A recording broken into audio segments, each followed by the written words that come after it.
Com a ajuda de Deus e a guia do Espírito Santo, vamos ler a palavra, irmãos, que acha-se escrita na Epístola aos Hebreus, capítulo 10. Epístola aos Hebreus, capítulo 10.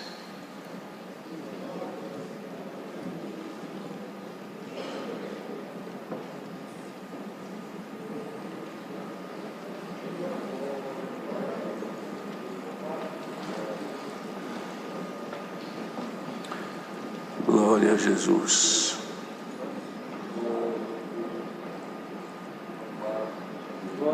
Se todos encontraram, vamos ler então com a ajuda de Deus. Porque, tendo a lei a sombra dos bens futuros e não a imagem exata das coisas, nunca pelos mesmos sacrifícios que continuamente se oferecem cada ano, pode aperfeiçoar os que a ele se chegam. De outra maneira, teriam deixado de oferecer, porque, purificados uma vez os ministrantes, nunca mais teriam consciência de pecado. Nesses sacrifícios, porém, cada ano se faz comemoração dos pecados, porque é impossível que o sangue dos touros e dos bodes tire os pecados. Pelo que, entrando no mundo, diz: sacrifício e oferta não quiseste, mas corpo me preparaste. Holocaustos e oblações pelo pecado não te agradaram. Então disse: eis aqui venho. No princípio do livro está escrito de mim, para fazer, ó Deus, a tua vontade. Como acima diz: sacrifício e oferta e holocaustos e oblações pelo pecado não quiseste, nem te agradaram, os quais se oferecem segundo a lei. Então disse: eis aqui venho para fazer, ó Deus, a tua vontade.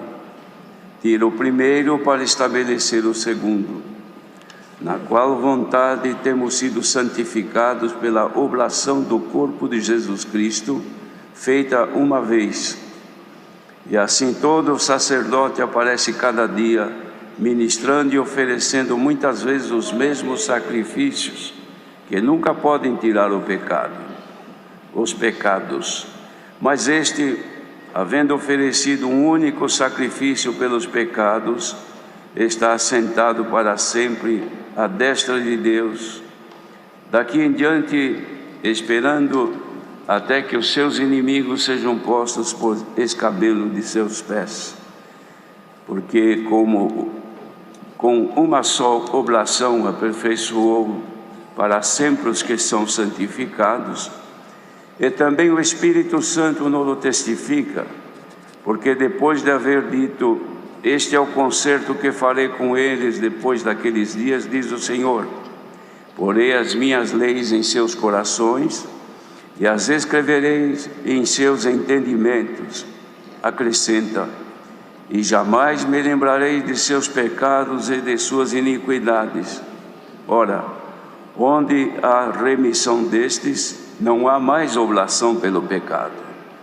Tendo, pois, irmãos, ousadia para entrar no santuário, pelo sangue de Jesus, pelo novo e vivo caminho que ele nos consagrou, pelo véu, isto é, pela sua carne, e tendo um grande sacerdote sobre a casa de Deus, cheguemo-nos com verdadeiro coração, em inteira certeza de fé, tendo os corações purificados da má consciência e o corpo lavado com água limpa, retenhamos firmes a confissão da nossa esperança, porque fiel é o que prometeu.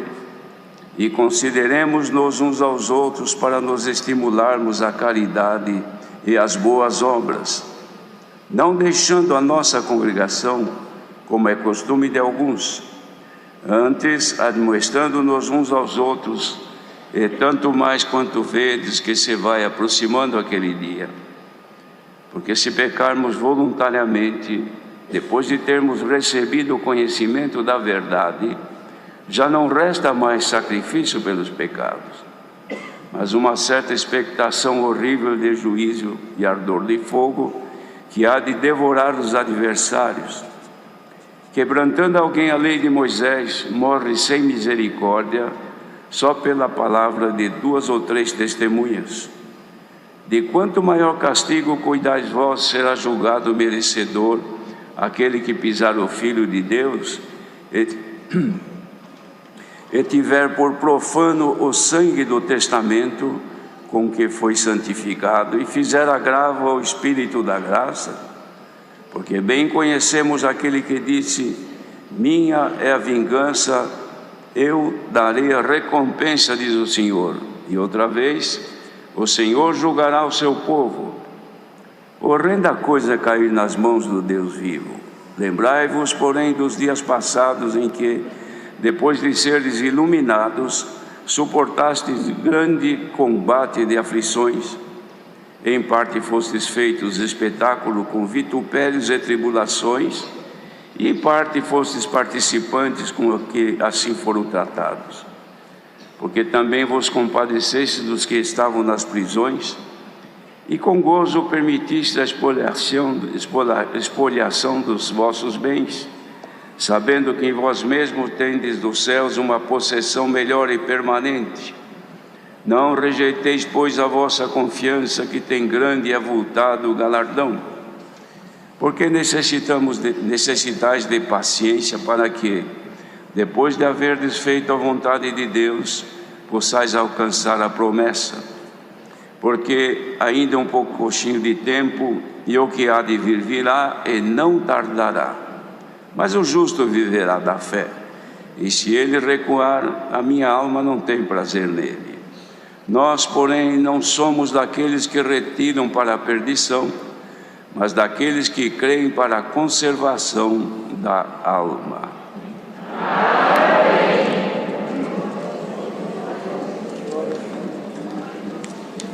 Queridos irmãos, o apóstolo faz aqui um grande esclarecimento aos irmãos hebreus daquele tempo, que haviam alcançado misericórdia e graça em poder crer no Filho de Deus, porque para eles era difícil, porque eles esperavam o Messias, e de fato continuam esperando. E o Messias veio, o Filho de Deus, o Senhor Jesus, o Cristo enviado para a salvação, primeiro de Israel, os hebreus, e de todos quanto pudesse alcançar graça e crença pela fé nele, em Jesus Cristo. Havia dificuldade, irmãos, daquele povo, os hebreus, de poder ter entendimento e compreensão em admitir que de fato esse Jesus, o Cristo apresentado, era de fato o Cristo enviado. Eles não conseguiam admitir isto. Como tem dificuldade hoje, que são os judeus, dificuldade de poder admitir que este que nós pregamos ao longo já de tantos séculos é o Cristo enviado para a redenção de todo o ser humano, começando pelo povo de Israel e chegando também aos demais gentios deste mundo e por graça também a nós. Ele faz este esclarecimento, irmãos, tão profundo, para que eles pudessem, eles tinham dificuldade, na verdade, de admitir que em Jesus Cristo poderiam ser redimidos do pecado que traziam consigo. E ele faz então esse esclarecimento e mostrando para eles que a lei que eles seguiam era uma sombra dos bens futuros que haveriam de ser manifestado ao povo, pois ela não tinha a imagem exata das coisas, nunca, porque pelos mesmos sacrifícios que eles continuamente faziam, oferecendo a cada ano, podia aperfeiçoar aqueles que a ele se achegassem. E essa dificuldade existiu como existe até hoje.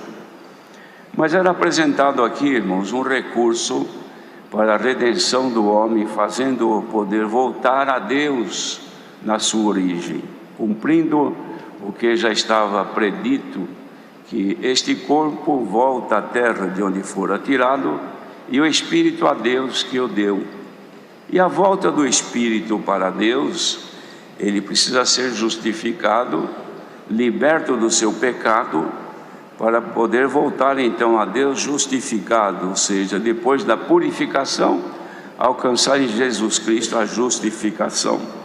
O que ele apresentava aqui, irmãos, com muita propriedade, com muita luz, para que aqueles que lessem pudessem ter perfeito entendimento e compreensão de que a graça que se oferecia em Jesus Cristo era suficiente para fazer o que a lei não pôde fazer ao longo de toda a história.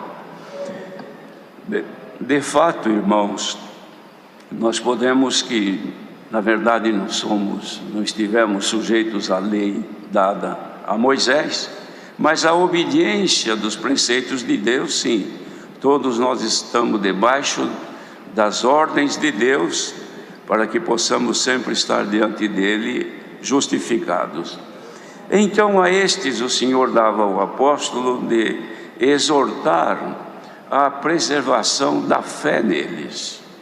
Isto porque, uma vez havendo crido, entendeu que em Jesus, o Cristo de Deus, está a sua salvação, no caso deles estava a salvação, eles precisavam ser exortados pelo apóstolo a poder preservar, continuar, estarem firmes na fé, porque através da fé que eles haviam alcançado a crença em Jesus Cristo.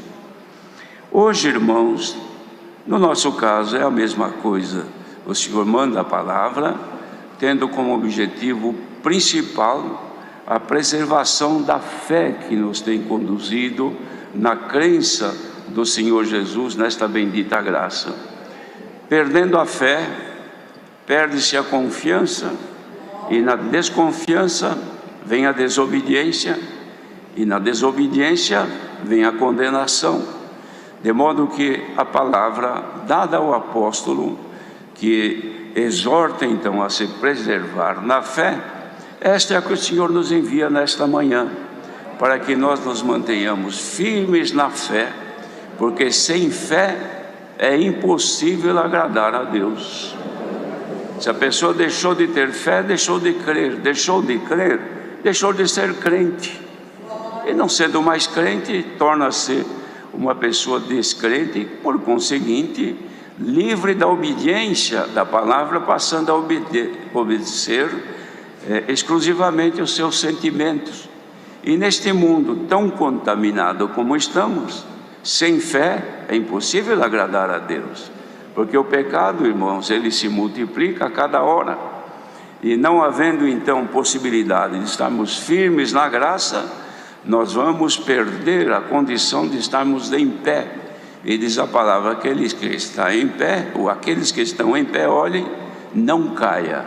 Nós estamos em pé porque através da fé na palavra de Deus estamos sendo conservados para o Senhor nos levar à sua glória. Então ele dizia: já que vocês têm, irmãos, pela fé, a ousadia para entrar no santuário pelo sangue de Jesus, que nos foi dada esta ousadia. Ousadia, irmãos, é direito, que não há impedimento algum. Pessoa que tem ousadia para entrar em algum lugar, ninguém pode impedi-lo ou impedi-la, porque ela chega e entra a hora que precisa. Assim nos foi dada esta condição de entrarmos no santuário pelo sangue de Jesus. Por quê? Porque no passado, somente o sumo sacerdote podia entrar no lugar santíssimo uma vez por ano, e levando primeiro sangue de animais para a sua justificação perante Deus. De outra maneira não podia entrar, uma vez ao ano só, para depois representar o povo e o povo ser perdoado dos seus pecados.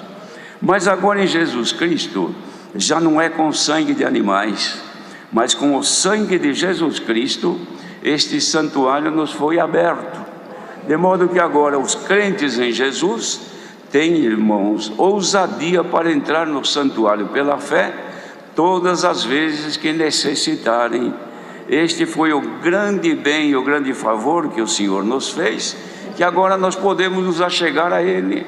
Não precisamos procurar um sumo sacerdote, um sacerdote em algum lugar que esteja disponível a nos ouvir, para nos apresentar e nos justificar e dar a nós uma incumbência de um sacrifício que devemos de fazer, ou você tem que fazer isto, praticar aquilo, tantas e quantas vezes, para que seu pecado seja perdoado. Agora não, vamos direto ao santuário onde o Senhor habita. Pela fé, entramos nele e falamos com Deus, sem necessidade da interveniência de quaisquer homens que sejam, porque Jesus Cristo agora está à destra de Deus, como eternamente sumo sacerdote daqueles que nele creem. De modo que nós estamos, irmãos, com este benefício que pouco consideramos. Nós, pela nossa fragilidade e pela ocupação da nossa vida, dificilmente paramos para pensar e dizer: mas que grande bem que Deus me fez. Porque no passado, a família escolhida por Deus, Israel, que Deus amou Israel, falou com Israel, andou no meio deles, pois para eles ter acesso a Deus não dava para entrar sozinho, tinha que procurar alguém que pudesse representá-lo, e esse também não podia ir de qualquer maneira, e também não era sempre, uma vez ao ano, para pedir justificação ao povo, uma vez por ano. E a pessoa estava num erro, num delito qualquer, que estava querendo justificação e perdão, mas tinha que procurar um homem que nem sempre estava à disposição. Agora não, irmãos, qualquer um que creu no Senhor Jesus, foi batizado, o que aconteceu? Jesus veio em espírito habitar dentro da vida desta pessoa. O corpo se tornou um templo do Espírito Santo, e o Senhor habita agora dentro de nós. Por que eu vou procurar outra coisa, se dentro de mim mesmo Ele está? Por que eu vou procurar fulano, beltrano, aquele ou aquela pessoa importante para que intervenha em meu favor, ou interceda em meu favor? Por quê? Porque se o Todo-Poderoso em Espírito já habita dentro de mim, e Deus me deu esta ousadia, que pelo sangue de Jesus eu possa entrar no santuário, podemos a qualquer momento, irmãos, pela fé e pela nossa comunhão com Deus, falar com Ele, e Ele ouve a nossa voz, irmãos. Glória ao nome do Senhor. Então, os irmãos, vejam, é que nós, como seres humanos e frágeis que somos, não pensamos nisso. Qualquer coisinha que dá, já dá vontade de correr aqui, ali, procurar este, procurar aquele. E tendo tudo dentro de nós, tendo o Senhor que nos ouve, que gostaria muito de que nós nos relacionássemos mais com Ele, o que nós não fazemos? Nós esquecemos dEle, oramos pouco, lembramos pouco da sua existência, não consideramos tantos favores que dele recebemos. Só o fato de estar aqui nesta manhã é um grande benefício que Ele nos fez. Ouvimos na oração a manifestação de gratidão pela luz do sol que vemos, pelo alimento, pela vida, pela saúde, pelos olhos, pelos ouvidos que ainda podemos ouvir. E quem não pode ouvir, Deus lhe dá graça de entender pelo Espírito. Bendito seja Deus. E nós levantamos esta manhã, bem ou mal, viemos aqui, estamos na casa de Deus, ou quem está por este mundo afora agora, fazendo menção do nome do Senhor em reverência, também está diante de Deus. Isto é benefício que não se pode medir, irmão. Vamos ser gratos a Ele, pela redenção, pelo nos aceitar, por nos perdoar pecados e dívidas imperdoáveis, porque o pecado de Adão e Eva, irmãos, pecado que jamais valor desta terra poderia convencer o Senhor a serem perdoados, ninguém. Tanto é que tinha que oferecer sacrifícios pelos pecados cometidos pelo corpo, aquele momento, aquele dia, aquele tempo. Mas a consciência não. A consciência do pecador, irmãos, ela é latente, é viva, ela está sempre ardendo em chamas, porque a pessoa não consegue mudar seu pensamento, só se tornar enlouquecida, perdeu a memória. Mas o pecado marcado na conta desta pessoa está diante de Deus. Nenhum sangue de animal podia libertar esta consciência. Jesus Cristo derramou seu sangue e nos libertou da nossa consciência pecaminosa. Bendito seja Deus. E os pecados que cometemos com este corpo ou com esta vida, após esta misericórdia e perdão que nos libertou de nossos pecados originais, agora também tem conserto ainda. Temos o sangue de Cristo que nos lava, que nos purifica. Então, se você errou, não precisa procurar alguém que te leve perante o Senhor e diga: olha, eu vim trazer esta minha amiga, este meu amigo, que ele errou, ele falou uma coisa que não devia, ele cometeu o que não devia, eu vim aqui interceder por ele. Não perca teu tempo desta maneira. Vá aos pés do Senhor e diga: Senhor, eu errei e preciso de misericórdia. Será que tem alguém nesta manhã ouvindo esta palavra e possa afirmar com certeza de que não precisa de misericórdia? Que é o homem para que dele te lembres, e o filho do homem para que o visites? Está escrito. Mas em Jesus Cristo, Deus deu valor ao ser humano, deu valor às mulheres, porque a mulher agora tem direito igual ao homem. Porque perante Deus, na nossa morada futura, não haverá homem nem mulher, seremos seres iguais. Então, se a mulher se sente hoje um pouco distante dos valores do ser do homem, pode diante de Deus sentir-te igual, porque o mesmo Espírito que habita nele habita em ti. A mesma promessa feita a ele foi feita para vós, mulheres. Glória ao nome do Senhor.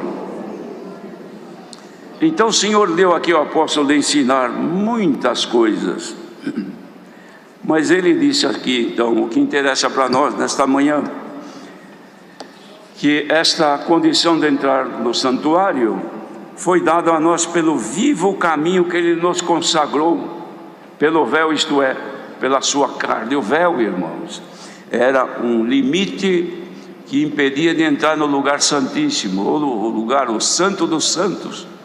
Como já disse, só o sumo sacerdote uma vez por ano, ninguém poderia entrar lá. Mas quando Jesus, irmãos, entregou a sua vida e nos resgatou do poder do pecado e da morte, pagando esta dívida que nós tínhamos, o véu sozinho rasgou-se de alto a baixo, indicando que agora o caminho do santuário ficou aberto. Nós podemos entrar. Consagrou para nós neste vivo caminho. Por que vivo caminho? Porque tem caminho da morte, tem caminhos que levam a pessoa à morte ou à segunda morte, porque a primeira morte já está decretada por Deus. Todo mundo morre. Este corpo vivo aqui hoje, daqui a algum tempo estará morto e desaparecerá para a terra. Mas o outro corpo, ou seja, a outra vida que está dentro de nós, esta não pode morrer, porque quem perdê-la, então perde, vai se chegar à segunda morte, e a segunda morte é para a condenação eterna. E este novo e vivo caminho nos mantém vivos nesta bendita graça. Mas os caminhos do mundo levam à destruição da vida. Os caminhos do mundo separam a pessoa dos caminhos vivos de Deus. E hoje está sendo pregado o vivo caminho, Jesus Cristo, que nos leva à eternidade. Ele mesmo disse: eu sou o caminho e a verdade e a vida, e ninguém vem ao Pai senão por mim. Estamos hoje, irmãos, ouvindo a palavra, e Jesus é a palavra, o que é manifesta nesta manhã. Quem ouve e recebe, o vivo caminho está em ti. A vida eterna prometida já está dentro de ti. E alguém pode duvidar, mas não é possível. Então a vida eterna já está em mim? Claro que está em ti. a não ser que Jesus Cristo ainda não habita em ti. Mas se Ele habita em você, você sente que Cristo habita em ti, Cristo é a vida eterna. Cristo não é vida para estar um pouquinho, deu 80 anos, morre. Não, é a vida eterna. Nele está a vida eterna. Esta vida eterna que Ele nos deu está guardada dentro de nós por este sacrifício que Ele fez.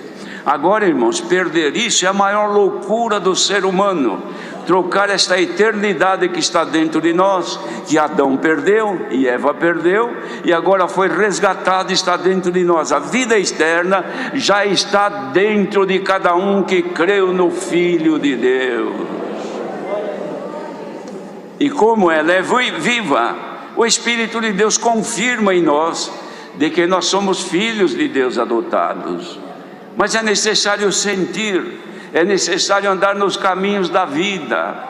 Quem anda em outros caminhos, seguindo outros preceitos, vivendo sob orientações de outras coisas, sob efeito de outros espíritos que levam à morte, que vivem alimentando-se do que é da morte, que traz a voz daquele que já morreu e apresenta para enganar os vivos. Estes espíritos são os condutores da morte, mas aqui está sendo pregada a palavra pelo Espírito Santo, que te conserva a vida eterna.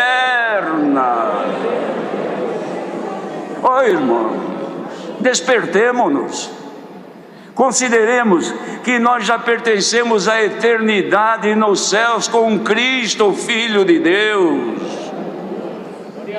Então vem aqui, irmãos, a recomendação: cheguemos-nos então com verdadeiro coração, não com coração mentiroso, duvidoso, enganador. Coração não é o coração que bate o sangue, que bombeia o sangue, é o viver da pessoa. Coração puro é aquele que tem um viver, uma consciência limpa diante de Deus. Cheguemos-nos com verdadeiro coração, porque tem gente que chega para entrar no santuário, mas o coração não é verdadeiro, é falso. Porque ao invés de um verdadeiro, é aquele que é falso. Então ele apresenta a Deus como se Deus não o conhecesse por dentro, e a pessoa tenta enganar o Senhor. Então entra, ou melhor, quer entrar, trazendo consigo a maldade, o ódio, a inveja, a impureza, maus pensamentos, alimentando-se maldade contra um, contra outro, caminhando mais nas trevas do que na luz, e quer entrar no santuário. Não, é necessário purificar-se primeiro. Bendito seja o Senhor, em ter a certeza de fé, ter fé que o Senhor pode nos receber se tivermos em nós um verdadeiro coração, uma vida santa e pura, sem maldade, sem ódio, sem violência, sem quaisquer coisa, viver na integridade como servas de Deus e servos de Deus. Então, achegue-te com inteira certeza de fé, não duvidando, tendo então os corações purificados da má consciência, que é isto que o Senhor quer fazer nesta manhã: purificar o nosso coração, libertando-nos da consciência que pesa por aquilo que carregamos conosco. É como aquele, irmãos, que carrega na sua vida a riqueza, mas junto com a riqueza carrega também coisas da imundícia, da miséria deste mundo. Então quem olha diz: esse homem não tem, esse homem é louco, essa mulher é louca. Por quê? Porque ela tem coisa de valor aí nessa sacola, mas leva a imundícia que tem mau cheiro, ninguém pode nem chegar perto. Então a mulher doida não sabe o valor que carrega consigo espiritualmente, irmãos. Quem recebeu a graça pela fé e agora traz no seu coração o ódio, a violência, a vingança, pensamentos maus, desejo de praticar maldade, recebeu a Cristo, recebeu, ele veio habitar, mas agora está numa vida imunda, porque junto com as riquezas celestiais está colocando aquilo que é impuro, imundo. É disto que o Senhor nos quer purificar nossa consciência nesta manhã. Marido não modifica a consciência da mulher, E mulher não limpa a consciência do marido, nem dos filhos, nem ancião para outro, nem cooperador, nem diácono, nem irmã. Cada um tem a sua consciência e ela pertence a si e é de conhecimento exclusivamente de Deus. Ninguém sabe o que outro pensa acerca de si, mas Deus conhece os pensamentos e manda a palavra nesta manhã. Ele quer purificar a má consciência de cada um. A Irmandade aceita esta proposta. Glória ao nome do Senhor, queridos. Os irmãos, creio nesta verdade que vem de Deus. Quem sair daqui com a consciência purificada diante de Deus, o teu corpo será lavado com água limpa. Não é o corpo porque você já tomou banho ontem ou hoje está limpo, mas é interiormente. Quem pode te lavar por dentro? Esta palavra. Glória a Jesus, irmãos. O Senhor está lavando as consciências nesta manhã. É manhã de limpeza geral, é manhã de modificação de pensamentos e propósitos. Ó igreja, receba agora pela vossa comunhão o poder de Deus que se manifesta aqui, e Ele vai limpar a nossa consciência. Vamos sair leves daqui, consciência em paz, purificados da má consciência, corpo lavado com água limpa, não por fora, mas por dentro. Toda mágoa, toda violência, toda paixão, tudo quanto contradiz a palavra, caia por terra em nome do Senhor Jesus. Bom é estarmos nós aqui, irmãos, e por este mundo afora quem está ouvindo em comunhão, porque de aqui, pelo menos hoje, quem precisar entrar no santuário do Senhor, põe-te em comunhão e você vai ver que Ele vai se mover dentro de ti. Agora mesmo, quem está em comunhão, explore este lado tão lindo e importante. Sinta o Senhor mover-se dentro de ti. Porque quem está sentindo, observe o ruído que está subindo aqui. Este louvor que sobe aqui é Deus dentro de nós, irmão. Santo é o Senhor. Isso não pode acabar. O pecado se multiplica e nos aperta, mas o Senhor Jesus vai nos revestindo de poder do alto, e ninguém ficará de fora. Deus seja louvado.